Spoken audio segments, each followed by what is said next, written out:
you can check that. But anyway, so it's, we're going to get a chance now to learn a little bit more because Julie Gavin, who is our guest speaker, is the Marketing and Special Events Manager for Homebase, and you can also read more about this on their website. And she's going to present us with some more information, and then we're going to see a short video, and then after that she'll be happy to answer all of your questions. So let's welcome from Homebase, Julie Gavin.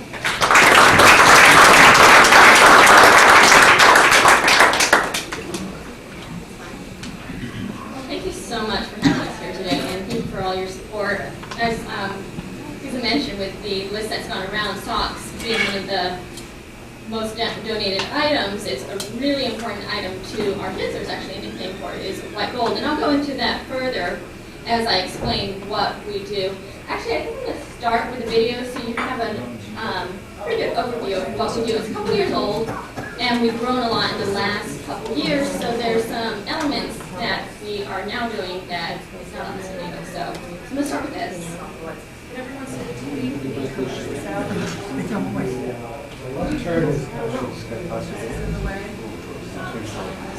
In the valley of the sun, most kids are at home, fresh from dinner, preparing for bed. But some kids are just beginning their fight for survival. They are the ones without homes. I don't like being around here. It's hard because my classes are out all week. No food, not taking a shower. The streets of Phoenix are filled with homeless teens and children. But you cannot find them, and you cannot see them.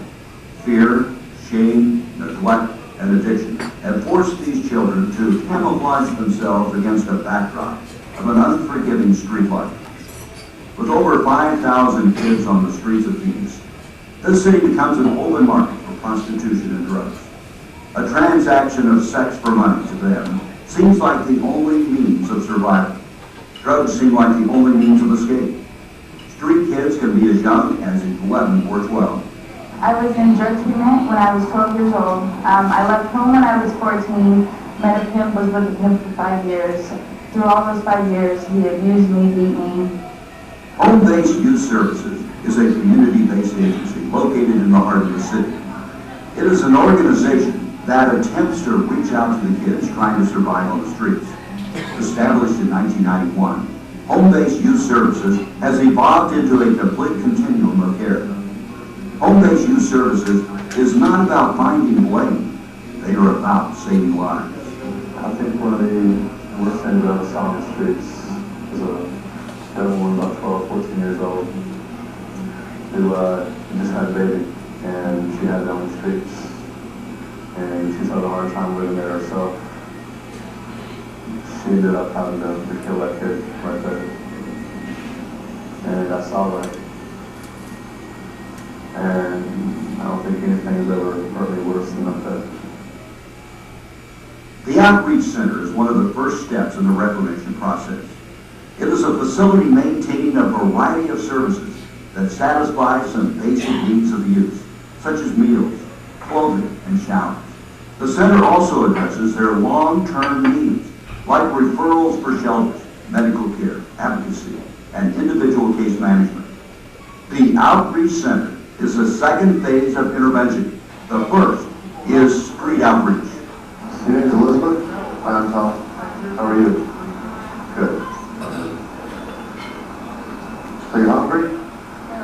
Street outreach, 5 nights a week, staff and volunteers canvass the streets of Phoenix, looking to bring a small amount of relief to the abused, neglected, desperate youth. You don't talk to your mom or dad, no relationship there whatsoever.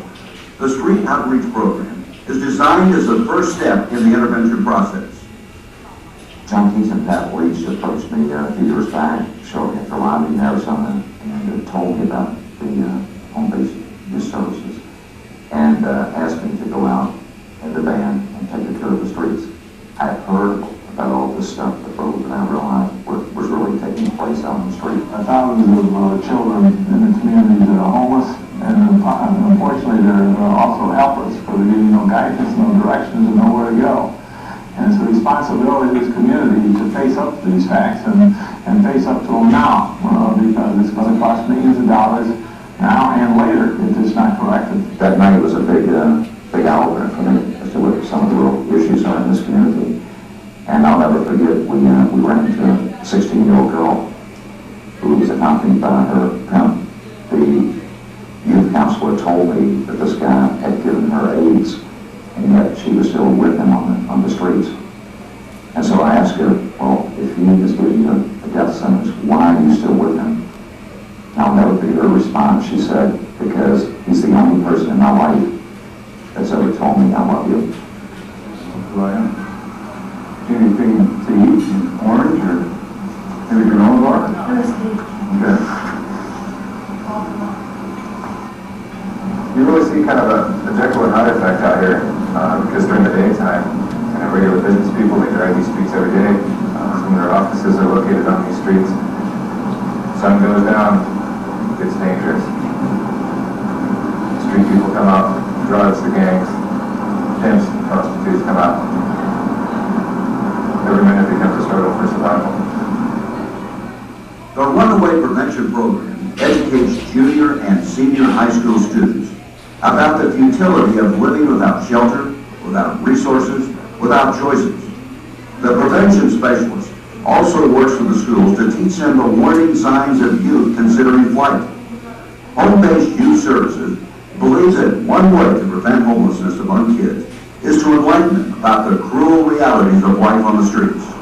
During the day, what we see a lot is that our kids sleep. That's the only safe time for them to sleep. They'll go into some of those places we were earlier and catch up on the rest. At night, it's just too dangerous to be asleep on the street. One of the incredible gifts of home-based youth services is that we're really stopping the cycle of homelessness among youth. And if we don't do this, these kids are going to become chronically dependent upon our system, chronically homeless, or worse yet, they're going to end up dead. The residential campus of home-based youth services is made up of 25 homeless kids, ages 18 to 21. They are either too young for adult services, have aged out of the foster care system, or have fled abusive, neglectful, drug-addicted homes. They adhere to a set of rules and guidelines individually designed for each resident, creating a sense of self-discipline and self-worth that may never have existed before. The Independent Living Center is an apartment complex comprised of 22 studio apartments. Once the home-based residents complete their program at the residential campus, they are eligible to live on their own in the Independent Living Center, while still under the nurturing eye of home-based youth services. This is my apartment, and I qualified for it after I graduated the residential program at home base. I achieved my goals of graduating high school and maintaining a full-time job, and now I'm in college. I think the success of home-based youth services can be measured in one single factor, and that is that 85% of the kids that we served last year at the residential center did not go back to the streets. Home-based youth services works. It works because of the staff who care about getting the kids off the street. It works because of the commitment of people who volunteer their time and support to keep the organization alive. In a sense, they are giving these kids one more day to live. One more day that may make all the difference in the world.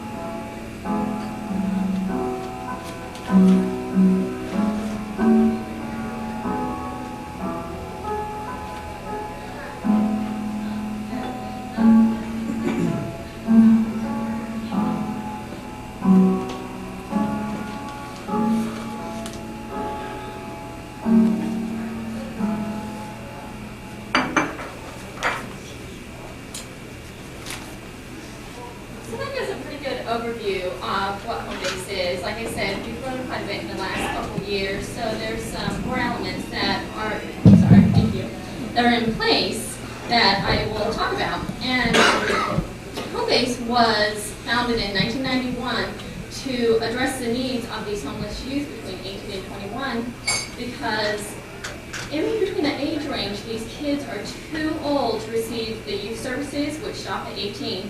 And then adult services don't begin until 22. So there's this gap where these kids are just kind of left out there. And a lot of the kids that we see have come through group homes. They may have been in foster care.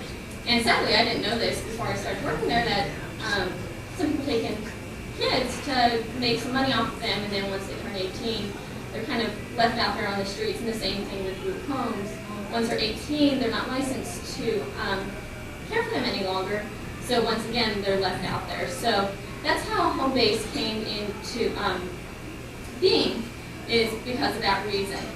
And like I said, we've grown quite a bit in the last couple of years, and our first steps in preventing this is, as you saw on the tape, was our prevention program. And we have a prevention program that goes out. It's a couple of our staff members that go to different area schools and youth groups and talk to the kids about what the dangers are really out there on the street, give them the solutions that if they're facing some troubles at home, whatever it may be, that, hey, maybe you could go do this, talk to these people instead of just running away and being out in the streets, because it's really dangerous out there. So that's what a prevention program does, is go out to these kids and talk to them. They talk to the teachers and to the parents. So, because sometimes some of these kids, we've all gone through childhood and just had a rough time and don't get along with our parents, so they're there for the parents also. And then another step in preventing homeless youth is Project Safe Place, and this is really brand new for us. It's a national program, and what we have done is partner up with Quick Trips, and they're basically like a Circle K's and starting to pop up around the valley. And what happens there is there's a big yellow sign that's posted in these Quick Trip stores, and we're starting to get the word out that if any kids are in trouble for whatever reason, maybe they are in an abusive home, maybe they're fighting with other kids, whatever it may be, is that they can go to one of these Quick Trip stores, and the staff there are familiar with the program.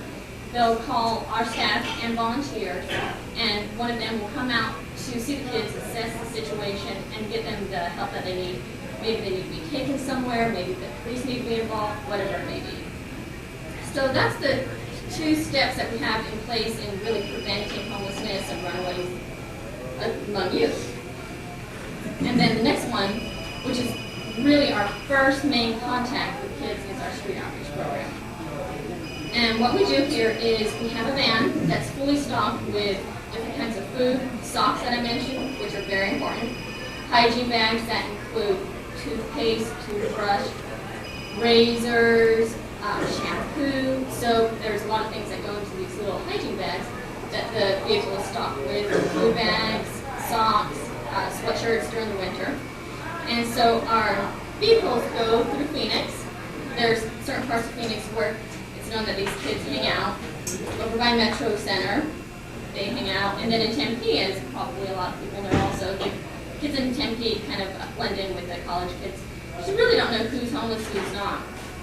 So we go out on the streets, and that's where we make our first contact, and we talk to them about getting off the streets. And we give them bus tickets to come into our outreach center. So that's the next step I'll get into. But out on the streets, there's known to be about over 5,000 kids that are out there, and we see probably at least 2,500 of them, being that some of them are afraid to come up to us, and it's really a process of them getting used to us and trusting us. Another element in the outreach program out in the streets is our medical outreach, which we partner with Phoenix Children's Hospital. And it's quite incredible. What it is a mobile home that's been vetted out, and it's like a doctor's office. So again, this mobile home goes out into the streets a couple nights a week, and the kids know, because usually there's a line, you wouldn't believe it. So because the kids don't have the opportunity to go to a doctor, maybe they've gotten a cold that's really progressed and they've gotten that sinus infection, whatever it may be, they can go to this medical mobile unit to get services.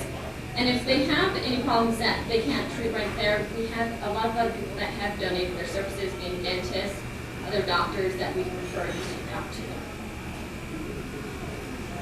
Excuse me. And as I mentioned, when we see these kids out there, we really try to encourage them into coming into our outreach center, which is located on 12th Street in McDowell. So we give them bus tickets to come in. So we're not picking them up and bringing them to us. They really have to want to make that next step for themselves. So they take this bus ticket or whatever means of transportation that they can take. Maybe it's walking, maybe they're close enough. They come into our outreach center. And at the outreach center, they can receive counseling. They can take showers there because a lot of these kids out on the street obviously don't get the opportunity to take showers like we do. We have a laundry facility. They can get more clothes there. Like I said, counseling, they would get a case manager there where the case manager would help them lay out a plan as to how they're going to get off the street. We also have life skill sessions there, job training skills, and they can receive their meals there also. Unfortunately, it's not open all day long, so at the end of the day, they would take a food packet for their dinner. And another new element that has just come into being in the last year is a learning center. And what it is a computer lab, basically, that we have about 12 stations. And if the youth are interested, maybe they haven't gotten their high school diploma, or they have got their high school diploma, and they're interested in getting to college, this is where they can get their training. And when they first come in, they are their skills are assessed to see what grade level they're at. And it's found that most of the youth their average skill level is in the 8th grade, unfortunately. So what happens is we have a full-time teacher, and she helps them set up a program in getting to the level that they need to be, being GED for most of these kids. So she sets up a program, and they go in there and they study every day. And then once they get to that level that they would be able to pass a GED, we help them go to those facilities where they can take the GED, usually it's at Phoenix College. So that's a really big thing that just came into being for us, and that draws a lot of kids in. They really want to be able to move themselves forward. And then being at the outreach center, this is where they make their next step in coming into our transitional living program. And they can apply to come into our transitional living program, which is located, I think that's where Harold had been, off of 7th Street and Indian School. And they have to really want to get off the street. They can't just want to come and hang out all day long. So these youth apply to come into the program. Like I said on video, it's a 25-bed facility. And once the youth get there, they have to be working or going to school. They can't just come there and hang out. And if the youth are working, they are encouraged to save 80% of their income. So it's not like they're getting to live there for free and just go blowing all their money. They're encouraged to save 80% of their income, and we help them set up bank accounts. So once they are able and ready to move out on their own, they have money to put down on apartments, buy furniture, whatever it is that they may need. And the way we assess when they're ready to graduate from the program is the simple home base is really a home base like a baseball diamond. And when the kids come in, they start off on home base. They go to first base, second base, third base, fourth base, and then they graduate through the program. And the way that they move to each base is they set up goals for themselves, and they earn points every day on attaining that goal, whether it be going to school, going to work, and then daily life skills like we all clean our house, whatever it may be, attending the group sessions. So as they accumulate points, they move to each base. And at the rate that the youth move to each base really depends on their own background. Some youth could move through the whole program within a couple months. Some youth, it might take a lot longer because they don't have the skills that are necessary. We've had some kids come to us that still are going to high school. So obviously they're not ready to be out on their own. Excuse me.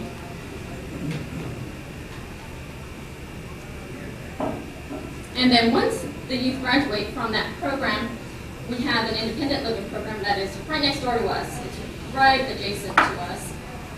And once they're ready to move out on their own, they can move there. And it's like being right next door to mom and dad.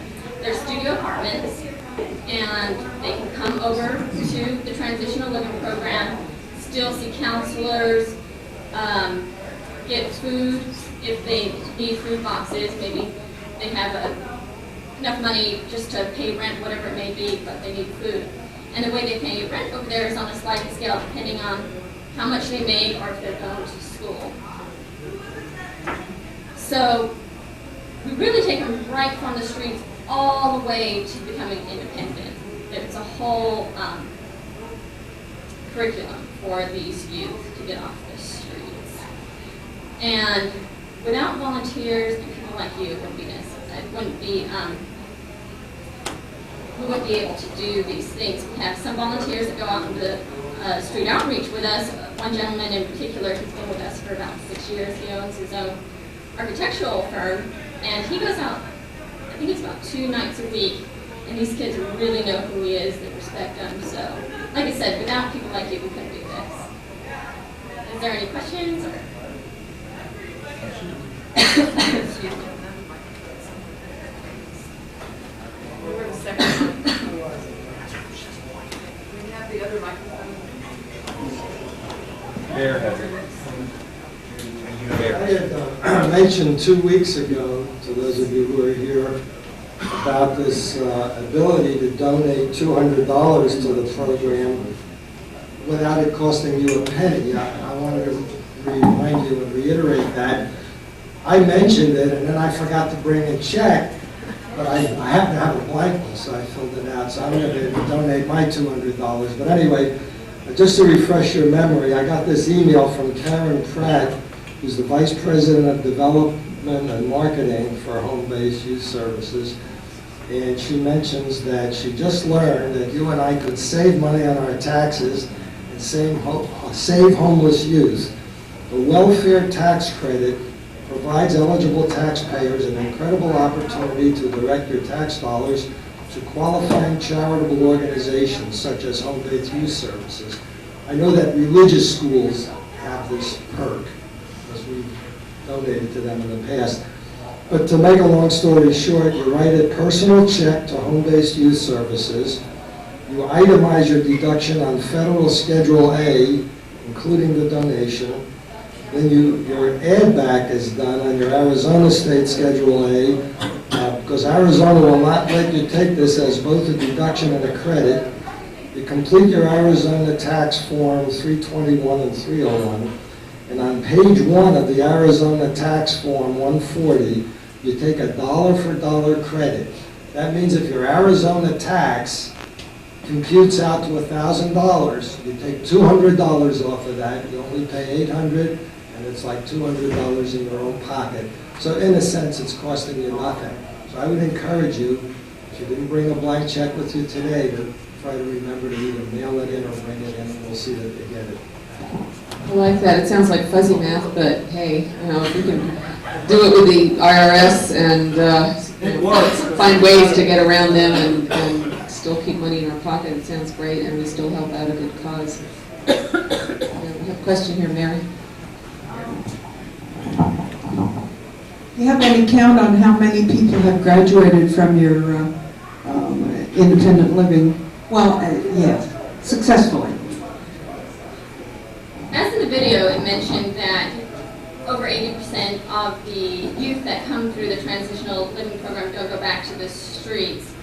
So some of them don't complete the whole program. Like I had mentioned, that sometimes these youth just need an address, or it just takes them a short period of time to get on their feet.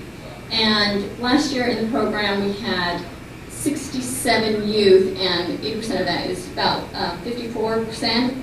But the number that actually go through the program is a little bit less than that, all the way to the completion. Because some of the youth, once they have an address, once they have a bank account, they feel like they're ready to, go and get their own apartment that quickly, and we can't keep them there. If they feel that they're ready to go on their own, then we encourage them and help them to become independent, more so help them. We counsel them, you know, where you're going to go stay. Do you have an apartment? Do you have a stable job? Sort of thing like that. So we don't just encourage them to just go out. We do help them make the next step, even though they haven't gone through the whole program. Are you talking about hundreds or, well, except you've gone through the extended living, but Last year alone. last year long? Correct. Since And then 1990, you know, 1,000? I would say that's probably a pretty good average, about 70-ish per year, and then 80% of those youth being 54, so the last 10 years, about 500. Yeah. I liked the one that you had in the interview who was describing her apartment and how she completed high school and had gone on to college. How many approximately go on to college, percentage-wise? Do you have any idea? Gosh, I do not have a statistic on that. That'd be good, and I can get back with you on how many have gone on to college. I know there are quite a few, because just in my being there, I've seen some of the youth go to, for instance, a lot of them start off at community college and get their diplomas, and we've gone to their graduations. But as a total number over the last 10 years, I'm not positive. Okay, well, it's still great that they finish high school. I mean, it's icing on the cake if they go to college. You had, or I guess it was Patricia when we were down there, had mentioned getting together a group of us some evening, and I don't know how many the vans could accommodate, to actually go out with the night watch. I don't know what you on call street it. outreach. Yeah, and I wondered how many people you can accommodate, and if maybe we can stay in touch and set that up. It's getting kind of chilly at night now, but still. They, you know, when they go out at night and they distribute these goods and make contact, they did invite us to have, I don't know, 5 or 6, how many people? It's actually about 2 or 3 the van can hold. You can only take 2 or 3 from here? No, at a time. Oh. So okay. we can set up several tours if you like, and usually I believe it's Thursday night that Joanne sets the tours up on, and we call it executive outreach, where we take people out to really see the realities of the street out there. And what you would do is come and to our facilities, and then you would go out with our street outreach workers to these places that it's known that I mentioned that the kids congregate in the evening. It takes place, usually people come down about 5:30 until about 10, 5:30 to about 9:30, 10. So it's several hours. Correct. They don't return to base and then go out again, they just circle for like Exactly. We start off at the outreach center and go out, and we make the whole rotation out on the streets, and then we come back in. How many people think they might be interested in participating? Can I just see some hands? 1, 2, 3, 4, 5, 6, 7, 8, 9. So we might have maybe 10, maybe 3 different events or something like that. Yeah. We'll get in touch and we'll get a list together of people who are interested, and then maybe we can set this up because we've been talking about it for so long now. Wonderful. And it would be great for you to come out to see where all of your donations are going. Like I said, the socks, they are known as white gold out in the streets because the kids don't have the opportunity, as I mentioned, to do their washing on a regular basis, and they're out there walking a lot, sometimes wearing the same shoes, and if it rains, their feet are getting soaked, and then they're getting athlete's foot. So every single time we go out there, kids are asking for the socks, maybe when it gets really cold to use mass mittens. So those items that you donate are really important to us. Good question. Randy? What goals does the organization have for itself regarding growth, to be able to reach more kids? Our long-term goal is to not have these youth out on the streets. And as a whole is to reach as many youth that we can and have them become successful, independent, productive adults like the rest of us. So with our whole program in the Learning Center, the Transitional Living Program, and giving these youth the skills that they need to become independent is really our goal, and to stop the cycle with them that once they have families, that their children and their children are independent, healthy adults, that the cycle doesn't keep going and that we break that there. Do you have prospects of expanding your facility? We do. Actually, our outreach center, it is loaned to us by St. Joseph's Hospital, which is right across the street. And we're working with architects and other people right now in building a larger outreach center because we are kind of limited to our space that's in there. It's just like a big living room that we have right now where we do everything, where we serve the meals, where we hold the life and skills sessions, and the learning center is also in that area.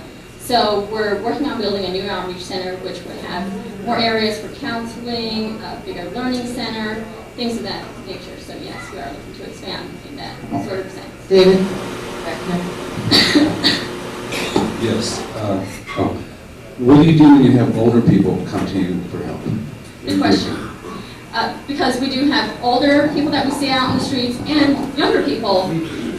So we don't turn these people away. We have a book full of resources and cards from other agencies that we can refer these people to. Sometimes if somebody's on a lot of drugs, whatever it may be, we refer that person off to somebody that could help them best with their needs. So we don't just go, sorry you're too old or sorry you're too young, we can't help you. We want to make sure that we're helping everybody.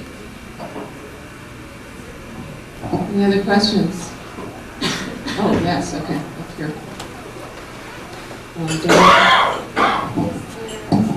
Is there a home base in other states in the United States, or is your program just unique to Arizona? Yes, we're just a local of course not profit, a local regional organization here at Home Base. There are other organizations like ours in other states, but Home Base is just local. Oh, okay. I'm confused about the location. You said at 12th Street and McDowell? Correct. And St. Joseph's is about 3rd Avenue and Thomas. Where Good Sam is at 12th Street and McDowell. Thank you. Correct. Oh, okay. So it's a Good Sam. Yes. And there's also the facility, the residential, which is at 7th? 7th Street and Indian School are basically. The Indian School is your residence. Correct. Okay, so they're two Separate actual facilities. Randy? Rose? In your residence program, in your ethnic mix, do you have any problems? Or do you select people only who are citizens, or can anyone go? Do you have any problems as far as ethnic differences? Actually, the breakdown is that we see a lot more Caucasians, and then African Americans are next, then Hispanics, and then people of other races. And we actually see a lot more males than we do females, because females are picked up for prostitution. They get into that cycle of prostituting themselves. So we see about, 68% male, and the other is female out there. As I'm not sure if you're asking if we see illegal immigrants. We do not, but we would refer those people off to somebody else that could help. Because we are licensed through the state, so we would be held to law of the state also. What is your personal story? How is it that you became involved? What was your motivation? Actually, this is completely new to me. I've never worked for a nonprofit before. I come from a background previous to Home Base. I worked for the Arizona Cardinals, and previous to that, I worked for Warner Brother Records, and previous to that, I was in radio.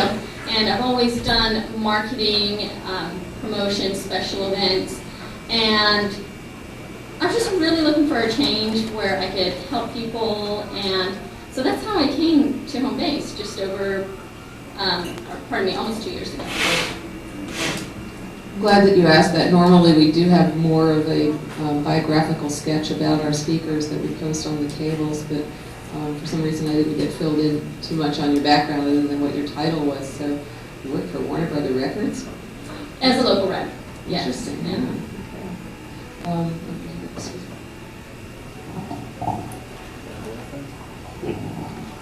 I was just wondering what percentage of the donated funds actually go into the program as opposed to administration costs? costs and that kind of thing? A good question. Over 80% go right to the programs themselves. Right, a little bit out of the line of video here.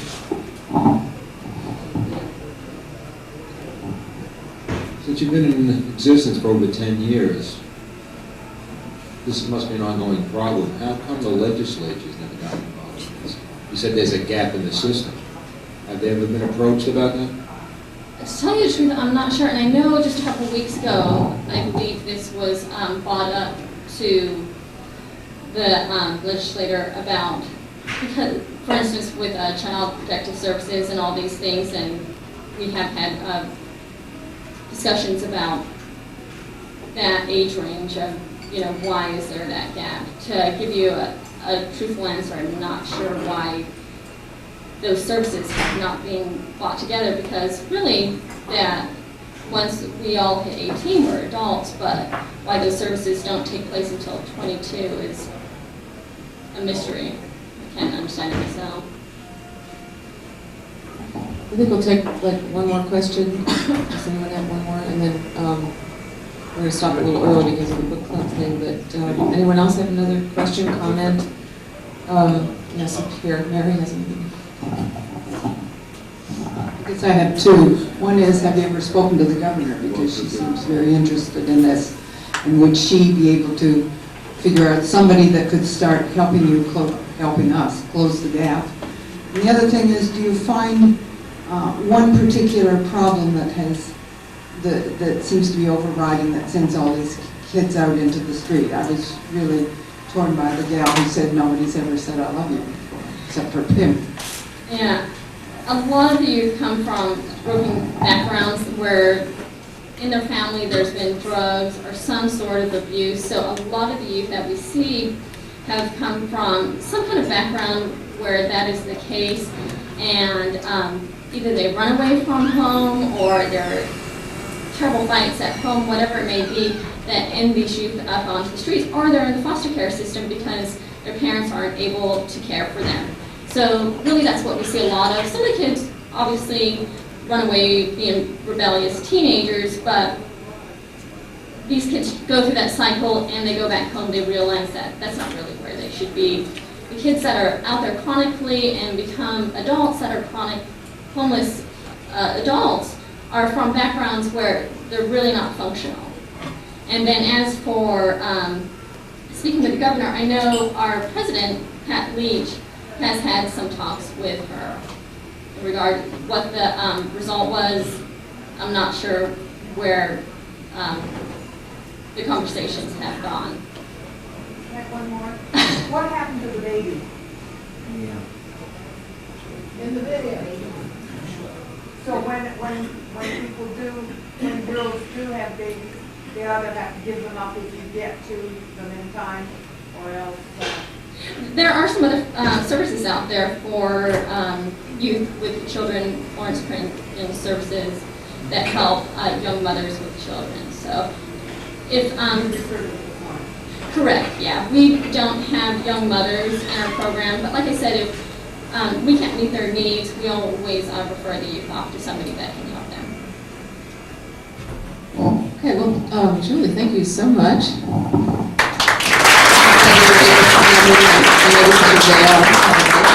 And we have now given out some of our, these are our new mugs, and you are the recipient of one of our early mugs. So take that back there. We also have a lot of goodies to load you up with on your way back. Well, thank you so much again. Thank you for all your support. Thank you. If you appreciate the Humanist Society of Greater Phoenix and would like to see more, then subscribe to our channel and check us out on Patreon. Links are in the description.